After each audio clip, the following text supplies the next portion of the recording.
Welcome to the SHARE3DCAM RTK field collection workflow tutorial.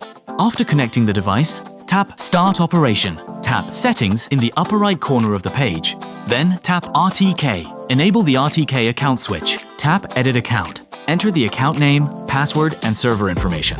The device requires the RTK starting position to be a fixed solution. Otherwise, geographic coordinates cannot be calculated. When creating a new project, if a poor RTK quality warning appears, tap Exit and adjust according to the prompt.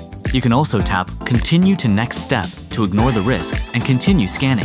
When starting collection, the system will remind you to follow a shaped route during the first 30 meters to improve RTK quality. Tap Confirm. According to the field conditions, make sure the area enclosed by the walking route is greater than 10 square meters. You can check the walking distance from the data displayed below the real-time point cloud. Avoid walking in a straight line. After the requirement is met, you can continue normal scanning. If the requirement is not met within the first 20 meters, an RTK collection alert may appear. At this point, immediately turn 90 degrees to the left or right side of the walking direction. Move forward about 2 meters, then turn back to the original direction and continue walking. This allows the scanning route to form an L shape. Please note that this alert may not appear every time. If the requirement is still not met after walking 30 meters, a warning dialog will appear.